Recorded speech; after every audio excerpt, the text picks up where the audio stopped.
From his remarkable durability inside the octagon to his deadly striking that puts fighters to sleep, here's why Charles Oliveira will make history at UFC 294. Do Bronx has been remarkably durable inside the octagon, but this isn't something he was always known for. You see, he's a veteran of the octagon dating back to 2010, and he's always been recognized as one of the most talented fighters. But was he always durable inside the octagon? Maybe he wasn't then, but things have changed now. Before 2018, the guy lost 8 times in the octagon, and only his fight against Frankie Edgar went the distance out of all those losses. Overall, he suffered 4 knockout losses and 4 submission losses. Now that's not a sign of durability.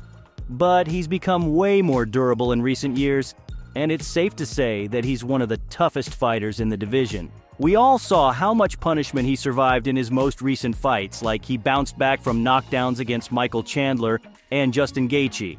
Plus, he even absorbed some big blows from Poirier. Heck, even in his first loss against Islam Makhachev, he looked very good and absorbed a beating as well. So it's going to be tough for the Dagestani this time around, because it isn't the same Oliveira he faced in the last bout.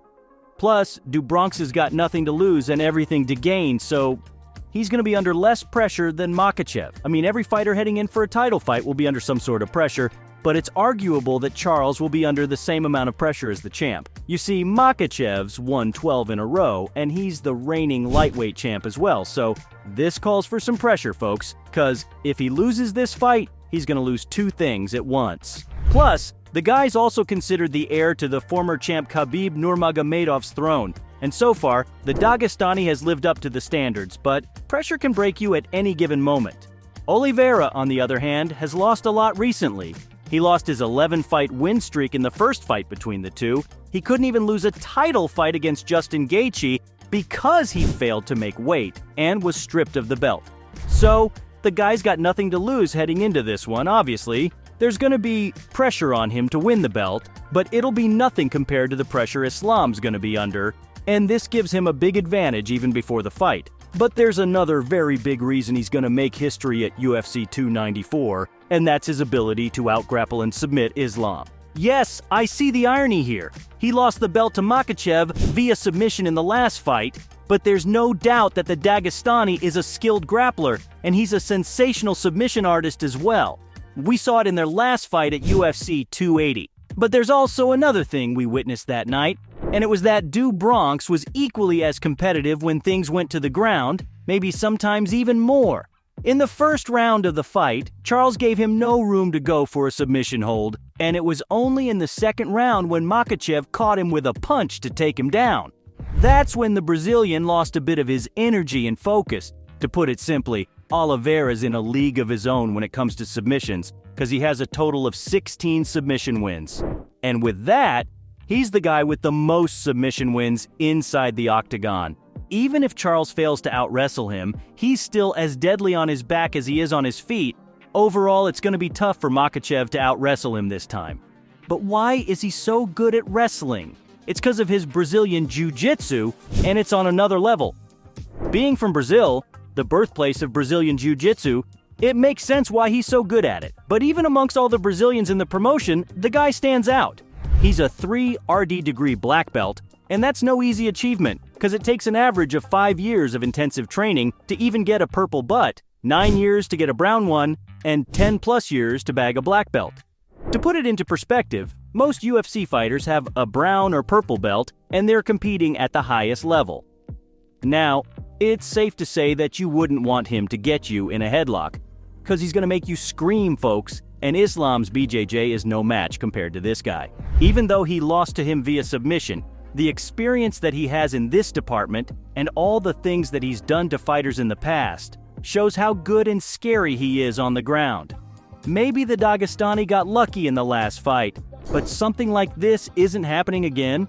Also, there's one big thing Charles has that Islam doesn't, and it's the experience in big fights. It's a fact, folks. Do Bronx has been involved in more big fights than the Dagestani, and this is going to give him a huge advantage. Not only has he headlined 4 UFC events, but he's also been involved in 3 title fights and has defeated the likes of Chandler, Poirier, and Gaethje. But that's not it.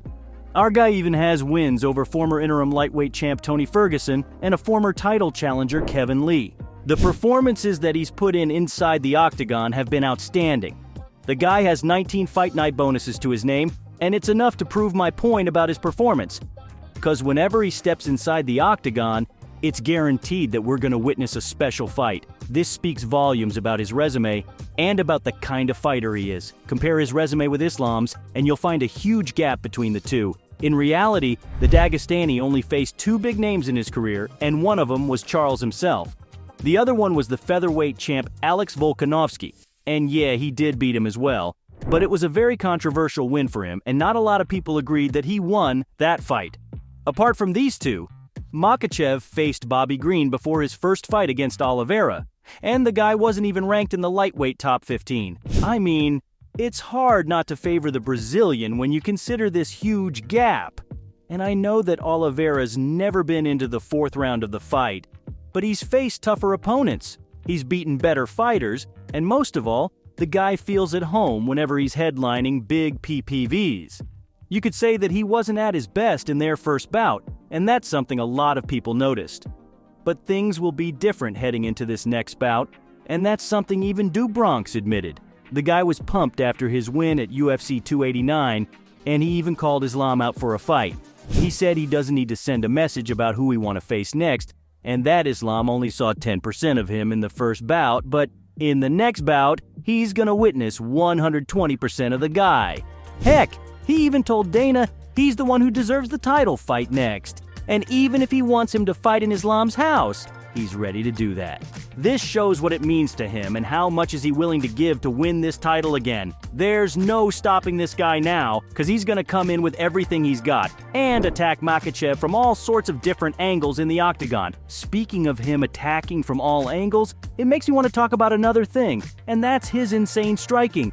It's crazy how deadly this guy is when it comes to striking, and if he was a one-dimensional fighter, then there's no way I'd be favoring him to win the bout. But the thing is that he isn't one-dimensional. Apart from his sensational wrestling and grappling, he's known for hitting his opponents and hitting them hard. It was hard to believe before that he can finish his fights by strikes, but his fight against Nick Lentz in 2019 changed that. That was his first knockout win in the UFC, and he hasn't looked back since. Heck, the guy was able to take down Justin Gaethje with his fists, and he's someone who's known for having an iron chin. Don't get me wrong, because I'm not saying Islam's a bad striker, but it's fair to say that he doesn't have the same power as Charles. Makhachev has only one loss in his career, and that came via knockout against Adrian Martin in 2015. You guys can figure out for yourselves who's going to have an advantage in this department. So, there you have it, folks. From his insane level striking to his remarkable durability inside the octagon, this was why Charles Oliveira will make history at UFC 294.